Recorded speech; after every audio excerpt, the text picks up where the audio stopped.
तर सगळ्यात अगोदर पारीसाठी अर्धी वाटी मैदा घ्यायचा आहे आणि अर्धी वाटी चना डाळ बेसन घ्यायचे आहे।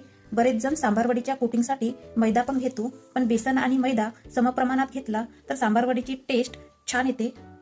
चवीपुरतं मीठ घालायचं आहे, अर्धा चम्मच हळद, अर्धा चम्मच लाल तिखट, अर्धा चम्मच ओवा हातावर चोळून घालायचा आहे। चोळून घातल्याने पारीची छान टेस्ट येते। मसाले मिक्स करून घ्यायचे आहे। लगेच यात कडकडीत 1 चम्मच गरम तेल घालायचं आहे। कोणताही पदार्थ कुरकुरीत पाहिजे असेल तर गरम तेलाचे मोहन नक्की घालायचं। गरम तेल घातल्यामुळे चम्मचने मिक्स करायचं आहे। आता अगदी थोडं थोडं पाणी घालून घट्टसर गोळा करून घ्यायचा आहे। गोळा सैलसर अजिबात करायचा नाही। आता हा गोळा 10 मिनिट मुरू द्यायचा आहे आणि आता स्टफिंग करायचं आहे। आता गॅस ऑन करून पॅन मध्ये 1 चम्मच तेल घालायचं आहे। या गरम तेलामध्ये 1 चम्मच जिरा घालायचा आहे। लगेच 2 हिरवी मिरची आणि 1 इंच अद्रक याची पेस्ट करून घेतलेली आहे ती घालायची आहे।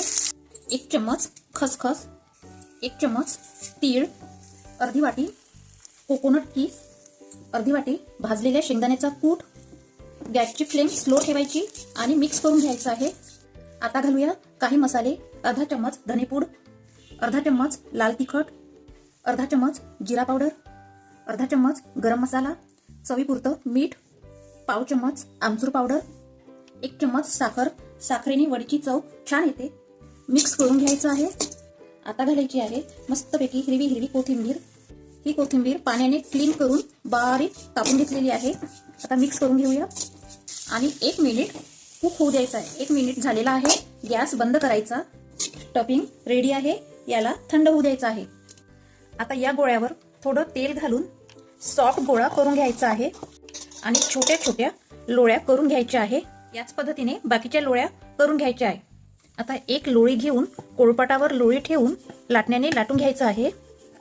आता या लोळीवर मध्यभागी स्टफिंग ठेवू आणि दोन्ही साइडने चपातीला फोल्ड करून घ्यायची आहे। आता या साइडने गोल फोल्ड करून दुसऱ्या साइडला थोडे पाणी लावून घ्यायचे आहे आणि चिपकून घ्यायचे आहे आणि रोल करून घ्यायचा आहे बरं का। याच पद्धतीने बाकीच्या वड्या करून घ्यायच्या आहे, ठीक आहे। तेल आपले मस्तपैकी गरम झालेले आहे। वडी तळताना गॅस लो ठेवायची आहे। वडी गोल्डन प्रमाणात अलटपलट करून घ्यायची आहे। वडी आपली मस्तपैकी तळून झालेली आहे। कलर बघा किती मस्त गोल्डन आलेला आहे। आता ही वडी एका टिश्यू पेपरवर काढून घ्यायची आहे। याच पद्धतीने बाकीच्या वड्या तळून घ्यायच्या आहे। सांबार वडी बघा सर्व केली आहे, तर सर्वात जास्त कोथिंबीरचा वापर केला आहे। हिवाळ्यात सांबार स्वस्तच राहतो